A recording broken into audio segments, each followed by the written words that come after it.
નમસ્કાર દોસ્તો. હા, એ તો ક્યારેક એવું થાય ભાઈ.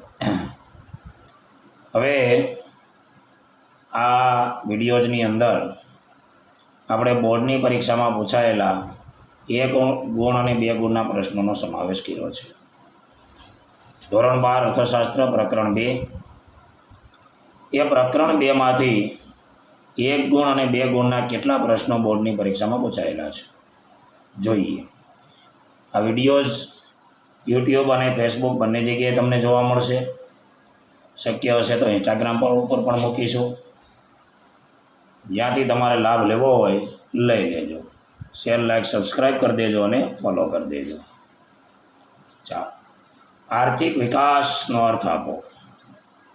તો કે ભાઈ, લોકોની આવકમાં લાંબા ગાળા સુધી સતત અને સતત વધારો થાય, લોકોની સુખ સગવડમાં વધારો થાય, આરોગ્યની સગવડો વધે, વાહન વ્યવહારની સગવડો વધે, સંદેશા વ્યવહારની સગવડો વધે, રોજગારી વધે, ગરીબી ઘટે, બેરોજગારી ઘટે, તો એને કહેવાય છે આર્થિક વિકાસ. માથાદીઠ આવક એટલે શું? દેશની કુલ વસ્તીને દેશની કુલ રાષ્ટ્રીય આવકને દેશની કુલ વસ્તી વડે ભાંગતા જે આવક મળે છે એને કહેવાય છે માથાદીઠ આવક. જીવનની ભૌતિક ગુણવત્તાના આંકની રજૂઆત કોણે કરી? તો કે ભાઈ, જીવનની ભૌતિક ગુણવત્તાના આંકની રજૂઆત ડેવિસ મોરિસે કરી. આ બધા પ્રશ્નો બોર્ડની પરીક્ષામાં પૂછાયેલા છે. રાષ્ટ્રીય આવક કરતાં માથાદીઠ આવકનો નિર્દેશક કઈ રીતે ચડિયાતો છે? જો તમે આ બધા પ્રશ્નો ઉપર નજર નાખો તો આની પહેલાં જે ભાગ 1 મેં રજૂ કર્યો એની અંદર સ્વાધ્યાયના પ્રશ્નોનો સમાવેશ કર્યો. તો સ્વાધ્યાયના પ્રશ્નોની અંદર આ બધા પ્રશ્નો છે જ. તમે ભાગ 1 વિડીયોની અંદર જોઈ લેજો. એનો સીધો સાદો મતલબ એ થાય કે બોર્ડની પરીક્ષામાં જે પ્રશ્નપત્ર નીકળે છે એ સ્વાધ્યાયમાંથી જ નીકળે છે. એટલે સ્વાધ્યાયના પ્રશ્નો આપણે વધુમાં વધુ તૈયાર કરીશું. સ્વાધ્યાયના પ્રશ્નોને જ મહત્ત્વ આપીશું અને સ્વાધ્યાયના પ્રશ્નોના વિડીયો તમને નિયમિત રીતે મળતા રહેશે. એટલે એમાં બોર્ડની પરીક્ષામાં પૂછાયેલા પ્રશ્નો આવી જશે. માથાદીઠ આવકનો નિર્દેશક ચડિયાતો કઈ રીતે છે? તો કે એમાં દેશની વસ્તીને પણ ધ્યાનમાં લેવામાં આવે છે. HCIનું પૂરું નામ જણાવો. હ્યુમન કન્ઝ્યુમર ઇન્ડેક્સ એટલે કે માનવ વપરાશ આંક. HDIમાં કયા કયા પરિબળોને આવરી લેવામાં આવ્યા છે? આ પણ સ્વાધ્યાયની અંદર આપેલો જ પ્રશ્ન છે. તો કે એમાં આયુષ્ય, શિક્ષણ એટલે કે જ્ઞાન અને જીવન ધોરણ, આ બધી બાબતોનો એની અંદર સમાવેશ કરવામાં આવ્યો છે. બાળ મૃત્યુદર એટલે શું? તો કે ભાઈ, 1000 જીવતા જન્મેલા બાળકોમાંથી મૃત્યુ પામતા બાળકોનું પ્રમાણ એટલે બાળ મૃત્યુ દર.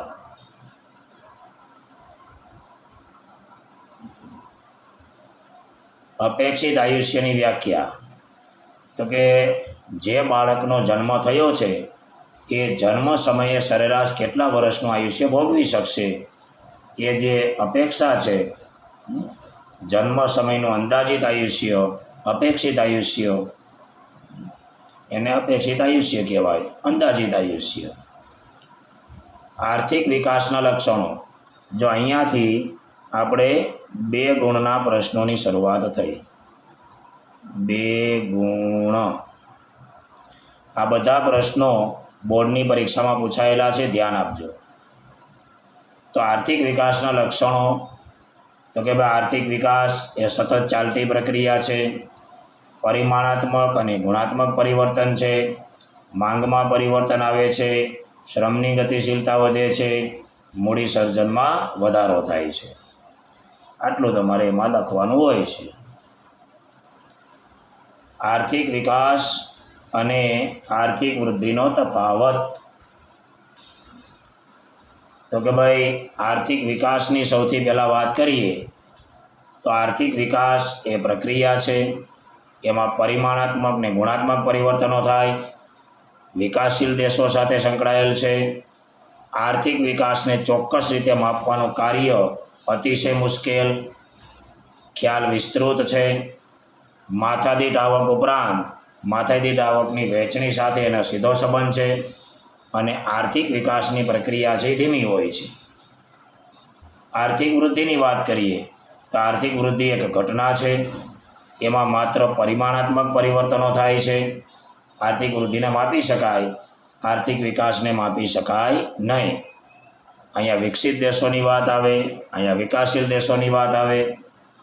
માપવાનું કાર્ય સરળ, માપવાનું કાર્ય મુશ્કેલ, આ ખ્યાલ સીમિત, આ ખ્યાલ વિસ્તૃત. બસ આટલું ટૂંકમાં યાદ રાખો. માથાદીઠ આવકના વધારા સાથે સંબંધ, તો કે ભાઈ માથાદીઠ આવક ઉપરાંત એની વહેંચણી સાથે સંબંધ. એની વૃદ્ધિ ઝડપી હોય, એની વૃદ્ધિ ધીમી હોય. આર્થિક વિકાસ વિના આર્થિક વૃદ્ધિ છે એ શક્ય છે. એટલે આર્થિક વિકાસ ન થાય તો પણ આર્થિક વૃદ્ધિ થઈ શકે, ઉત્પાદનમાં વધારો થઈ શકે, પણ આર્થિક વૃદ્ધિ વિના આર્થિક વિકાસ શક્ય નથી. યાની કે ઉત્પાદનમાં વધારો થાય, આર્થિક વૃદ્ધિ થાય, પછી આર્થિક વિકાસની પ્રક્રિયા શરૂ થાય. એટલે સૌથી પહેલાં શરૂઆત આર્થિક વૃદ્ધિથી થાય. આર્થિક વૃદ્ધિથી શરૂઆત થાય પછી આર્થિક વિકાસ શક્ય થાય.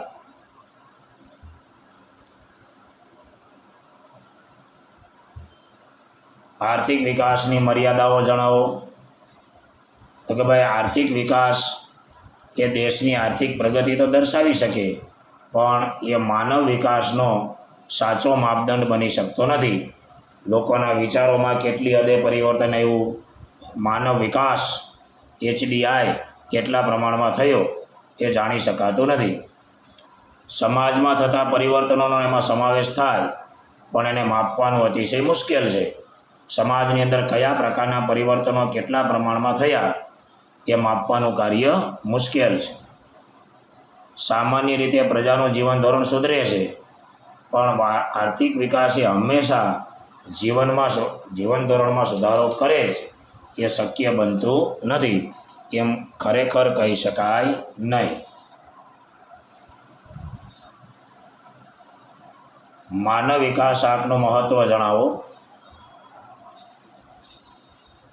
જો આની અંદર બોર્ડની પરીક્ષામાં પૂછાયેલા 1 ગુણ અને 2 ગુણના બધા જ પ્રશ્નોનો સમાવેશ આપણે કરી દીધો છે, એટલે વિડીયો જરા ધ્યાનથી સાંભળજો. આમાં સ્વાધ્યાયના પ્રશ્નો પણ આવી જશે. માનવ વિકાસ આંકનું મહત્ત્વ. માનવ વિકાસ એટલે માનવીના જીવનમાં આવતું પરિવર્તન. માનવીનો શારીરિક, માનસિક, આર્થિક, બૌદ્ધિક, ધાર્મિક, સાંસ્કૃતિક, શૈક્ષણિક દરેક રીતે માનવીના જીવનમાં પરિવર્તન આવે તો એને માનવ વિકાસ કહેવાય. માનવ વિકાસ કેટલા પ્રમાણમાં થયો એ દર્શાવતો આંક એટલે માનવ વિકાસ આંક. તો માત્ર આર્થિક નહીં, સામાજિક કલ્યાણના શિક્ષણ, આરોગ્ય જેવા માપદંડનો પણ એમાં સમાવેશ કર્યો છે. એટલે આર્થિક વિકાસનો પરિપૂર્ણ માપદંડ છે એમ કહી શકાય. આર્થિક વિકાસને માપવા માટેનો સાચો માપદંડ એટલે માનવ વિકાસાંક એવું આપણે કહી શકીએ. આર્થિક નીતિ ઘડનારાઓને સૂચન કરે છે HDI.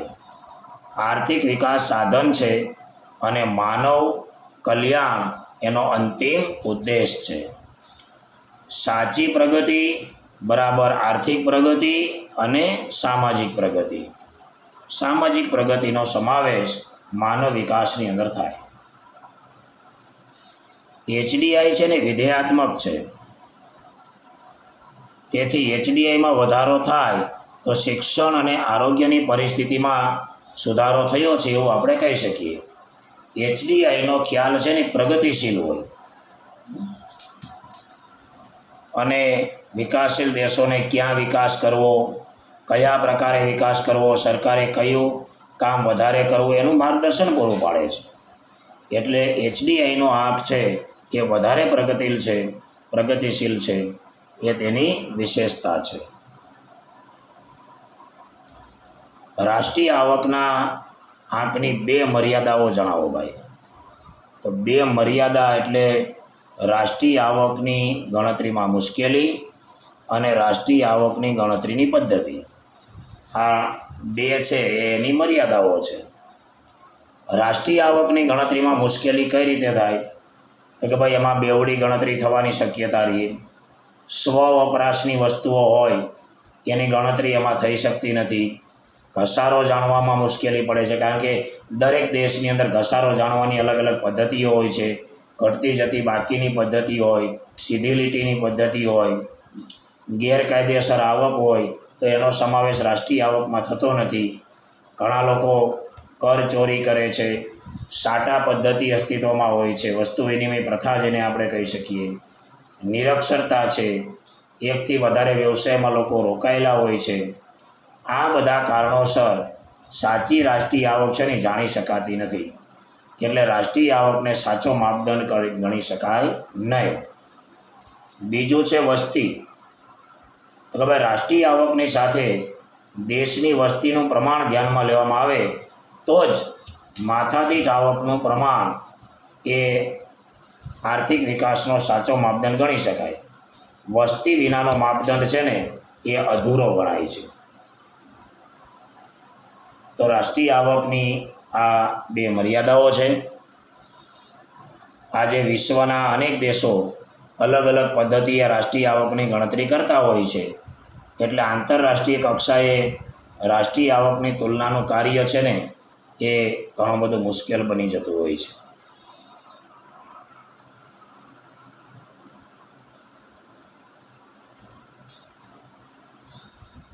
માથાદીઠ આવકના નિર્દેશકની મર્યાદાઓ જણાવો. ગમે તે બે ગુણનો પ્રશ્ન છે એટલે કોઈ પણ બે તમારે લખવાની હોય. તો કે ભાઈ માથાદીઠ આવક એ માત્ર ને માત્ર અંદાજ છે. વસ્તી 10 વર્ષે ગણાય તો બાકીના 9 વર્ષમાં માથાદીઠ આવક કેટલી, રાષ્ટ્રીય આવક કેટલી એ ચોક્કસ જાણી શકાતું નથી. વસ્તી તો દર વર્ષે વધે, દરરોજ વધે, એટલે વસ્તીનો માત્ર અંદાજ મેળવવામાં આવે છે બાકીના 9 વર્ષો દરમિયાન. એટલે સાચી માથાદીઠ આવક મળતી નથી. માથાદીઠ આવકનો માત્ર અંદાજ મળે. માથાદીઠ આવક કેવી રીતે ગણવી? ચાલુ ભાવે ગણવી કે સ્થિર ભાવે ગણવી? એ પણ એક મુશ્કેલીનો પ્રશ્ન છે. એટલે માથાદીઠ આવકની ગણતરી એની સાચી પદ્ધતિ મળતી નથી. માથાદીઠ આવક છે એ માત્ર ને માત્ર સરેરાશ છે. જેટલી માથાદીઠ આવક છે એટલી આવક દેશના બધા લોકોને મળે છે? નથી મળતી. માથાદીઠ આવક વધે પણ જો એની વહેંચણી અસમાન રીતે થઈ હોય તો આર્થિક વિકાસ થયો છે એમ કહી શકાય નહીં. એટલે માથાદીઠ આવક એ માત્ર ને માત્ર સરેરાશ છે, કોઈ ચોક્કસ માપદંડ નથી. અને આર્થિક વિકાસની સરખામણીમાં પણ મુશ્કેલી ઊભી થાય છે. આર્થિક વૃદ્ધિની મર્યાદાઓ જણાવી દઈએ. તો હવે આર્થિક વૃદ્ધિનો ખ્યાલ છે એ સંકુચિત છે. તેમાં માત્ર ઉત્પાદનના 4 સાધનો જમીન, મૂડી, શ્રમ અને નિયોજન શક્તિ એનું પ્રમાણ અને ઉત્પાદનમાં થતા વધારાને જ ધ્યાનમાં લેવાય છે. જમીન, મૂડી, શ્રમ અને નિયોજનની મદદથી ઉત્પાદનમાં થયેલો વધારો જ આર્થિક વૃદ્ધિ દર્શાવે છે. એમાં માત્ર ને માત્ર પરિમાણાત્મક પરિવર્તનો જ ધ્યાનમાં લેવાય છે. ગુણાત્મક પરિવર્તનો ધ્યાનમાં લેવાતા નથી. રાષ્ટ્રીય આવક અને માથાદીઠ આવક વધે છે પણ સંસ્થાકીય અને મનોવૈજ્ઞાનિક વલણો બદલાતા નથી. એટલે લોકોનું કલ્યાણ અને સામાજિક પરિવર્તનો જાણવા માટે આર્થિક વૃદ્ધિનો ખ્યાલ છે વધારે ઉપયોગી બનતો નથી. જે વિકાસશીલ દેશો છે ત્યાં આર્થિક વૃદ્ધિ થાય એટલે બેકારી, ગરીબી આ બધા પ્રશ્નો ઊભા થાય છે. આવી આર્થિક પ્રગતિને રોબર્ટ ક્લેવર છે એ વિકાસ વિહોણી વૃદ્ધિ એટલે કે વિકાસ વિનાની વૃદ્ધિ કહે છે. આ વાક્ય ખાસ ધ્યાનમાં રાખજો. જીવનની ભૌતિક ગુણવત્તાના આંકની મર્યાદાઓ એના ઘટકો PQLIમાં સમાવેશ થતા ઘટકો. તો 3 ઘટકો છે. કયા કયા? તો કે શિક્ષણ, બાળ મૃત્યુ દર અને અપેક્ષિત આયુષ્ય. અને પછી એની વ્યાખ્યા લખી નાખો. સાક્ષરતાનું પ્રમાણ એ શિક્ષણની સ્થિતિ દર્શાવે. દેશમાં શિક્ષણ મેળવેલ વસ્તીની ટકાવારી દ્વારા શિક્ષણનું પ્રમાણ જાણી શકાય છે. દર 1000 જીવતા જન્મેલા બાળકોમાંથી 1 વર્ષ દરમિયાન મૃત્યુ પામતા બાળકોની સંખ્યા એટલે બાળ મૃત્યુ દર. જો બાળ મૃત્યુ દરમાં ઘટાડો થાય તો આરોગ્યની સુવિધામાં વધારો થયો છે એવું આપણે કહી શકીએ. અપેક્ષિત આયુષ્ય. બાળક એના જન્મ સમયે કેટલા વર્ષનું આયુષ્ય ભોગવી શકશે એ જે અપેક્ષા છે એને અપેક્ષિત આયુષ્ય કહેવાય. પ્રજાનું સરેરાશ આયુષ્ય પણ ગણાય છે. જો અપેક્ષિત આયુષ્ય વધે તો આરોગ્યની સુવિધામાં વધારો થયો છે એવું આપણે કહી શકીએ. ભૌતિક ગુણવત્તાના આંકની રજૂઆત કોણે કરી? તો કે ડેવિસ મોરિસે રજૂઆત કરીને એમાં શિક્ષણનું પ્રમાણ, અપેક્ષિત આયુષ્ય, બાળ મૃત્યુ દરનો એમાં સમાવેશ થાય છે. મેડમ, આઈપીએલની આજે જોરદાર મેચ છે. સામે સામે ખેલાડીઓ પણ ખતરનાક છે. તો તમને શું લાગે?